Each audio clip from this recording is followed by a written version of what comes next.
Ava Thompson's morning started like any other. The steady hum of city life filtered through the windows of her downtown penthouse, and as she stood on her balcony, looking over the skyline, she felt the weight of her responsibilities pressing down on her shoulders. CEO, philanthropist, mother, daughter. She was all of those things, yet there were days when even her success couldn't shield her from the world's judgment.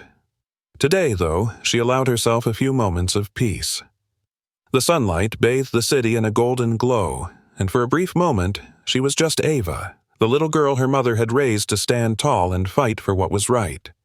She took a deep breath, savoring the calm before the storm of meetings, calls, and emails that awaited her. Her phone buzzed with a reminder about the board meeting later that afternoon, but Ava had other priorities first. She had promised her mother she'd stop by for lunch, and she needed to pick up a few groceries on the way. Despite her high-profile status, Ava loved doing her own shopping. It was a small, grounding ritual in an otherwise hectic life. Slipping into a pair of jeans and a simple blouse, Ava grabbed her keys and headed out the door. Today felt like a good day, a peaceful one at least. Little did she know the day ahead would test her in ways she hadn't anticipated. As she stepped into the supermarket, the familiar sounds and smells greeted her. The whir of shopping carts, the chatter of families, the soft murmur of easy-listening music playing overhead. It was ordinary, routine. But within these walls, a single encounter would shift Ava's day and her life in a direction she never saw coming. The supermarket was only a short drive from Ava's penthouse, and the familiarity of the trip gave her a sense of comfort. Even with her busy schedule and high-profile life, she enjoyed the simplicity of doing small things on her own, like grocery shopping. It was one of the few mundane tasks that brought her back to her roots, reminding her that no matter how much money or power she acquired, she was still grounded in her upbringing. Ava's mother, Ava Thompson, was a strong-willed woman who had raised Ava on her own. Gloria was her anchor, the person who had shaped her into the woman she was today. Ava's success was not just her own. It was a testament to her mother's determination, sacrifices, and lessons about resilience and self-worth. Gloria lived in the same neighborhood where Ava had grown up, and they made a point to meet for lunch every Sunday. It was a sacred routine, a way for them to stay connected despite Ava's demanding career. This Sunday was no different. As Ava parked her car in front of the supermarket, she glanced at the clock. She had time to pick up the few things she needed before heading over to her mother's house. Stepping into the supermarket, Ava's mind drifted to the upcoming week. A major presentation at work, a charity event she was organizing, and a fundraiser for underprivileged girls in tech. It was all part of the never-ending schedule she had built for herself. But despite the constant demands, Ava felt fulfilled. Every project, every meeting, every initiative had a purpose, and she was proud of the work she was doing to uplift her community. As she walked through the produce section, picking out apples and berries, her phone buzzed with a text from her assistant reminding her of a meeting with potential investors. Ava replied quickly, then slipped her phone back into her pocket, pushing the cart down the aisle. She moved effortlessly through the store, checking items off her list, unaware that her peaceful morning was about to take a sharp turn. Ava had almost finished her shopping when she moved toward the checkout line. As she pushed her cart into the aisle, she noticed that there were only a few people in line. It would be a quick exit, and she'd still be on time for lunch with her mother. But as she settled into the line, she noticed a woman standing a few feet behind her. The woman, who looked to be in her late 40s, was staring at Ava with a disapproving frown. At first, Ava didn't think much of it. People stared at her all the time, whether it was because they recognized her from the business world or simply admired her poise. She had gotten used to it. However, this stare felt different. It wasn't admiration, it was judgment. Ava turned her attention back to her cart, trying to ignore the woman's presence. But just as she was about to place her items on the conveyor belt, the woman spoke, her voice sharp and condescending. "Excuse me," the woman said, stepping closer. "Are you sure you're in the right line? This checkout is for express customers, people who actually belong here." Ava stood her ground, her heart beating faster but her face calm. "This is a regular checkout line," she said evenly, "and I belong exactly where I am." The woman's eyes narrowed, and Ava could see the flicker of entitlement in her gaze. "Oh, I know who belongs here," she said, her voice dripping with disdain, "and I don't think you're one of them." The words hung in the air, heavy with the weight of their meaning. Ava's first instinct was to walk away, to not engage with the woman's ignorance. But something inside her resisted. She had spent too long building her life, proving her worth, and fighting against the very stereotypes this woman was throwing at her. "I'm sorry, but I don't think you know me at all," Ava said, her voice steady. "So maybe you should keep your assumptions to yourself." The woman scoffed, crossing her arms. "Oh, I don't need to know you. I can tell what kind of person you are just by looking at you. People like you don't shop in places like this. I've seen your type before, thinking you can walk into our spaces and act like you belong." Ava's patience was wearing thin, but she refused to let the woman's words shake her. "People like me?" she asked, raising an eyebrow. "What exactly does that mean?" The woman's gaze hardened. "You know exactly what I mean," she said, her voice lower now, as if she were daring Ava to challenge her further. "I don't know who you think you are, but you don't belong here.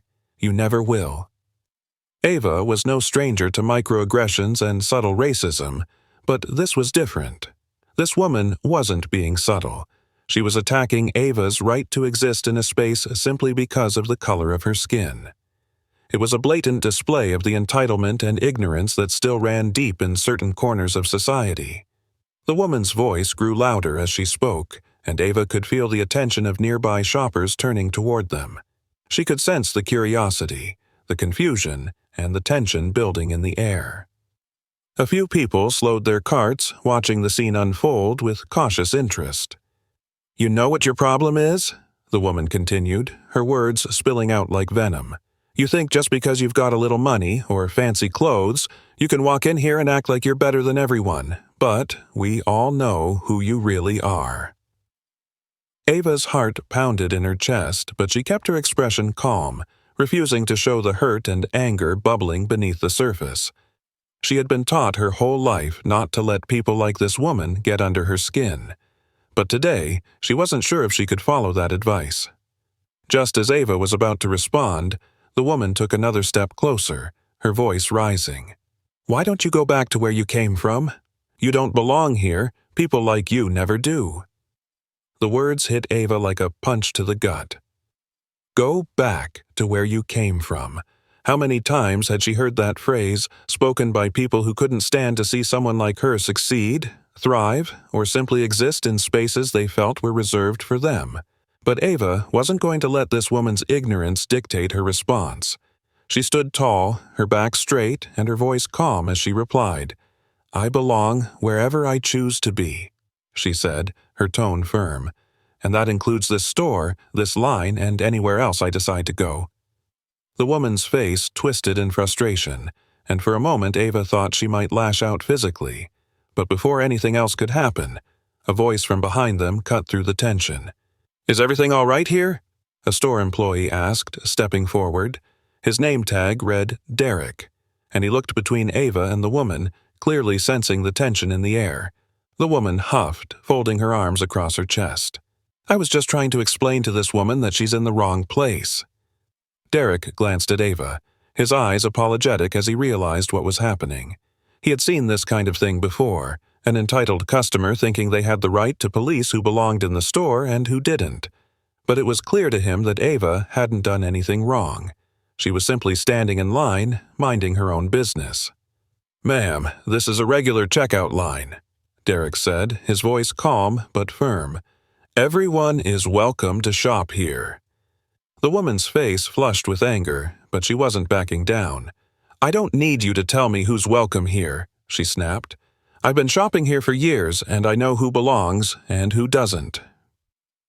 Ava stood silently, watching the scene unfold.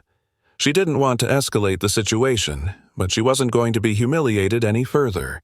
She had spent her entire life proving her worth, and she wasn't about to let this woman tear her down with a few hateful words. But just as Ava was about to walk away, a voice from behind the woman spoke up, louder and more insistent. "Do you even know who she is?" The crowd, which had been watching quietly, turned to see a man standing near the back of the line. He was holding a phone, and his eyes were wide with disbelief. "That's Ava Thompson," the man continued, his voice growing louder. "She's the CEO of one of the biggest tech companies in the country. She probably owns half the buildings in this neighborhood." The woman's face went pale, her mouth falling open as the reality of the situation sank in. The crowd, which had been watching in stunned silence, suddenly erupted into murmurs. People began whispering to one another, glancing at Ava with newfound recognition. The weight of the moment hit everyone at once. This wasn't just some random woman being harassed by an entitled shopper. This was Ava Thompson, one of the most successful women in the city. The woman's arrogance crumbled as she realized her mistake. Her face flushed with embarrassment and she stammered, trying to recover. I didn't know." But it was too late. The damage had been done. Ava didn't need to say anything. The truth had been revealed, and the woman was left standing there, humiliated by her own ignorance. She had made assumptions about Ava based on her appearance, never imagining that the person she was berating was more powerful and successful than she could have ever imagined. As the crowd continued to murmur, the woman's face flushed deeper, and she looked like she wanted to sink into the floor. But there was no escaping the truth now. Karen's once confident and hostile demeanor crumbled before Ava's eyes. She stood there, stunned, her cheeks flushed with a mixture of shame and embarrassment. The murmurs from the crowd grew louder as people around her began to piece together the significance of her actions. A few shoppers were still recording the scene on their phones, capturing the unraveling of a woman who had let her ignorance and prejudice lead her into a humiliating situation. Karen's lips quivered as she tried to form a response. She looked at Ava, her expression changing from one of disdain to something resembling desperation. I didn't know. I didn't realize who you were," she stammered, her voice faltering. Ava stood tall, her eyes never leaving Karen's face. The initial shock and hurt from the earlier confrontation had morphed into a quiet, simmering resolve. Ava could see Karen struggling to find her footing, but there was no pity in Ava's heart for her at that moment. She wasn't about to let Karen off the hook with a flimsy excuse. Whether Karen knew who Ava was or not was irrelevant. Her treatment of Ava had revealed the deep-rooted racism that simmered just beneath the surface of her words. The crowd began to shift, its energy no longer passive. Some people shook their heads in disgust, others whispered among themselves, while a few simply watched in silence, waiting to see what Ava would do next. But one thing was clear. Karen's attempt to regain her footing wasn't working. "You didn't realize who I was?" Ava finally spoke, her voice calm but steady. "And why does that matter? Whether you know me or not, whether I'm a CEO or someone shopping for groceries, you treated me like I didn't belong here. You made assumptions based on nothing more than how I look. That's the real problem." Karen opened her mouth as if to respond, but no words came out. Her gaze fell to the floor, her shame growing with each passing second. For a brief moment, Ava's heart softened as she saw Karen's embarrassment. There was something painfully human in the way Karen's confidence had crumbled so completely. But just as quickly, Ava reminded herself of all the times she'd experienced this kind of treatment before. The microaggressions, the dismissals, the quiet moments of prejudice that had followed her throughout her life. How many times had she been expected to be the bigger person?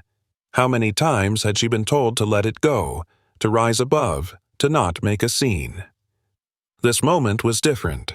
This wasn't just about her. It was about the countless other people who faced the same kind of hatred and ignorance every day, without the privilege of being recognized, without the power of a name behind them. Ava was tired of letting things slide. Her mind flashed back to conversations with her mother, Gloria, who had always told her to stay strong, to never let the world's ignorance weigh her down. But Ava could still remember the pain in her mother's voice when she shared her own stories of discrimination, the quiet resignation that came with living in a world that wasn't always kind to people who looked like them. Ava took a deep breath. She wasn't going to be silent this time. She couldn't be. The supermarket, once bustling with activity, had now become almost completely silent. All eyes were on Ava as she stood before Karen, who had shrunk under the weight of her actions. The moment hung heavy in the air, and Ava knew she had to choose her words carefully. "You know, I could walk away right now," Ava began, her voice clear and strong. "I could leave, let you sit in your shame, and let this moment be one that you'll remember as your humiliation. But that's not going to change anything, is it?"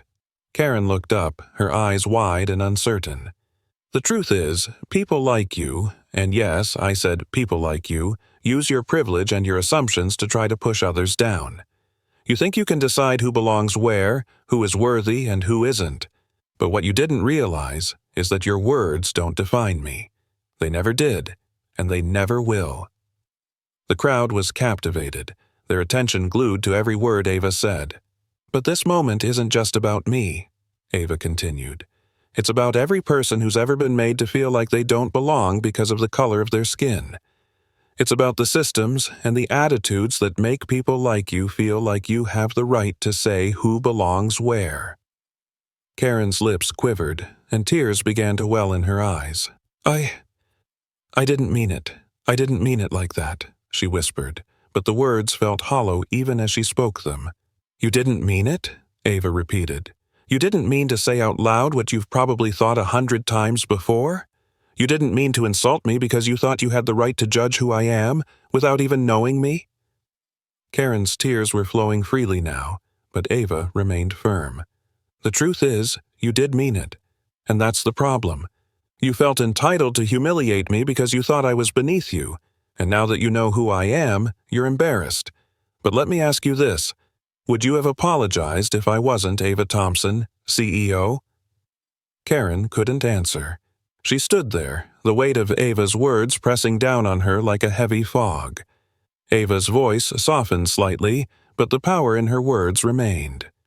"This isn't just about what you did today, Karen. It's about what you'll do tomorrow. It's about whether you'll carry this moment with you and actually change. Because I'm not the first person you've treated like this, and I won't be the last. But maybe, just maybe, this will be the last time you think it's okay." The crowd, which had been holding its breath, seemed to exhale all at once. Ava's words had struck a chord, not just with Karen, but with everyone watching.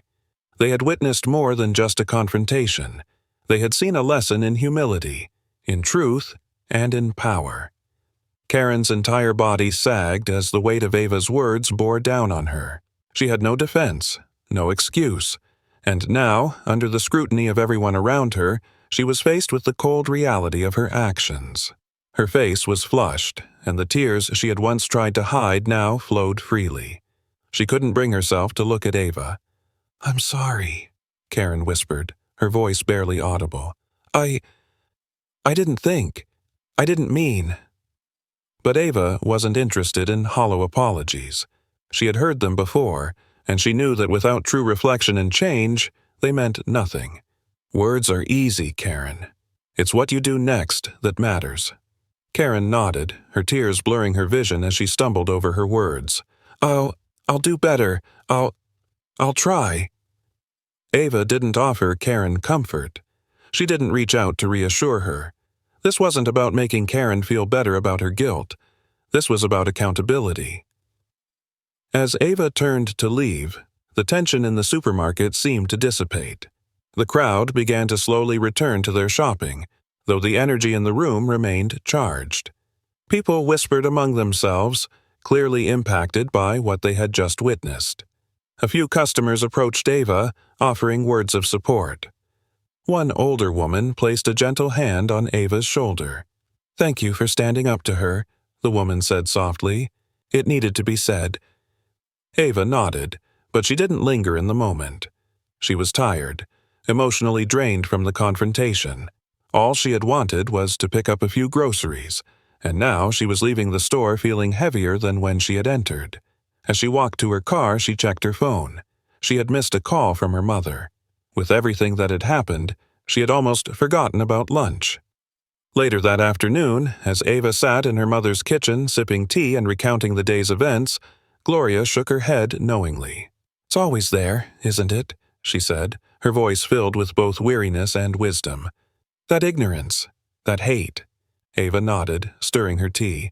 "I thought I'd learned to brush it off by now, but today, it just hit different." Gloria reached across the table and took Ava's hand. "You handled it with grace. You always do, but it's not fair that you have to." Ava sighed. "I know, but what choice do we have?" Gloria smiled softly. "You've always had a choice. And today, you chose to speak up. You chose to educate, to challenge. That's what makes you different. That's what makes you powerful." The days following the supermarket incident were a whirlwind for Ava. What she had assumed would remain a private moment between her, Karen, and the crowd at the store had become something much bigger. Unbeknownst to her, several bystanders had recorded the confrontation, and within hours of leaving the store, the footage had gone viral on social media. Ava first learned about it when her phone buzzed with notifications from friends, colleagues, and acquaintances. She opened her social media feed and saw it, her face, her voice, and Karen's ignorance, all captured and shared millions of times. The hashtags, #hashtag Ava Thompson, #StandUpToRacism, and #WhoSheIs began trending, with people across the country applauding Ava for how she handled the situation. Her inbox was flooded with messages of support. People who had never met her thanked her for standing up, for being a voice for those who were often silenced. Activists, journalists, and influencers reached out, eager to elevate the conversation about everyday racism, microaggressions, and privilege. But not all the responses were positive. As Ava scrolled through the comments, she saw the inevitable backlash. There were those who defended Karen, insisting that the situation had been blown out of proportion, that Karen was just having a bad day, and that Ava had used her power and influence to humiliate an innocent woman. Some even claimed that Ava had overreacted, that she was too sensitive, or that race had nothing to do with it. Ava's heart sank. She had expected this, knew that no matter how clear-cut the situation was, there would always be those who refused to see the truth. But it still hurt.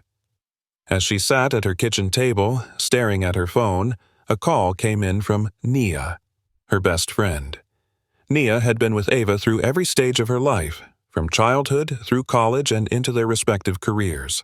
She was the person Ava turned to when things got too heavy to bear alone. "Hey," Ava answered, her voice quiet.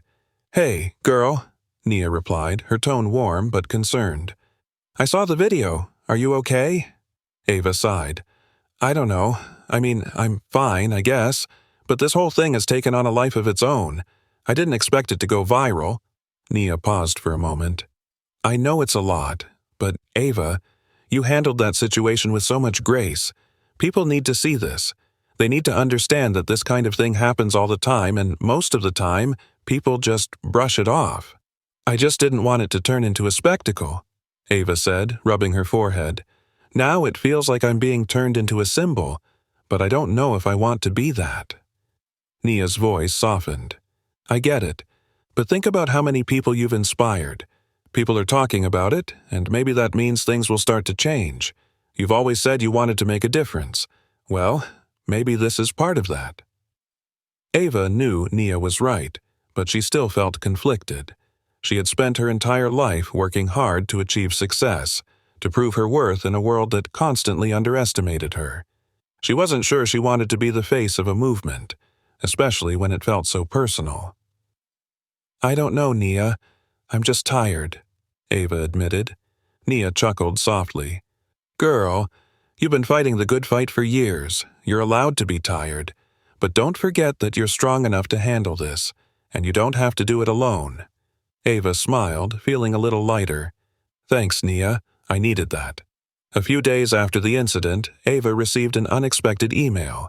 It was from Karen. The subject line read, "Request for a meeting." Ava hesitated before opening it, unsure of what to expect. She wasn't sure she was ready to hear more excuses or apologies from Karen, but curiosity got the better of her. She clicked on the email and began to read. "Dear Ava, I don't know if you'll even read this, but I wanted to reach out. I've had a lot of time to reflect on what happened at the supermarket, and I can't begin to express how sorry I am. I've watched the video 100 times, and I hate the person I see in it. I hate that I made you feel like you didn't belong, and I hate that I didn't realize how wrong I was until it was too late. I know there's nothing I can say to undo the hurt I caused, but I want to learn from this. I want to understand. If you're willing, I'd like to meet and talk, really talk, so that I can try to do better. I understand if you don't want to, but I hope you'll give me a chance to make things right. Sincerely, Karen Walsh. Ava read the email twice, her emotions swirling. She had no idea if Karen's apology was genuine or if it was just an attempt to save face after the viral backlash. But the request for a conversation, for understanding, tugged at something deep within her. Ava had been raised to believe in the power of redemption, that people could change if they were willing to confront their own ignorance. But she also knew that forgiveness wasn't something that could be earned with words alone. It required action, humility, and a willingness to truly listen. She closed her laptop and sat in silence for a while, contemplating her next move. Meeting Karen wasn't something she had expected to consider, but perhaps it could be an opportunity to challenge Karen to look deeper within herself. Maybe, just maybe, it could lead to something positive. A week later, Ava agreed to meet Karen at a small cafe outside the city. It was a quiet place, far from the prying eyes of the media and the people who had turned their confrontation into a viral spectacle. Ava arrived early, her nerves buzzing as she ordered a coffee and sat at a corner table. She wasn't sure what to expect, but she reminded herself that she was in control of this situation. She had the power to walk away at any point if Karen's apology felt insincere or performative. After a few minutes, Karen walked into the cafe. She looked different, smaller, almost. The arrogance and entitlement that had radiated from her during the supermarket incident were gone, replaced by a hesitance that bordered on vulnerability. Karen spotted Ava and approached slowly, offering a tentative smile as she sat down across from her. "Thank you for agreeing to meet me," Karen said, her voice quiet. Ava nodded, not ready to offer any pleasantries yet. "Why did you want to meet?" Karen fidgeted with her coffee cup, clearly nervous. "I've had a lot of time to think about what happened. I've spent the last few days reflecting on my actions, and I realize that I've been carrying around a lot of ignorance. Ignorance I wasn't even aware of. I've been raised to believe certain things, to make certain assumptions about people, and I never questioned them." She paused, her eyes welling up with tears. "I know it's not your job to educate me. I know it's not your responsibility to forgive me, but I'm asking for your help. I want to be better, and I don't know where to start." Ava studied Karen's face, searching for any signs of insincerity. What she saw was a woman who had been forced to confront her own privilege in the most public and humiliating way possible. Karen wasn't asking for sympathy. She was asking for a chance to change. For a long moment, neither of them spoke. Ava could feel the weight of the decision before her. Forgiveness wasn't easy, and she wasn't sure she was ready to offer it just yet.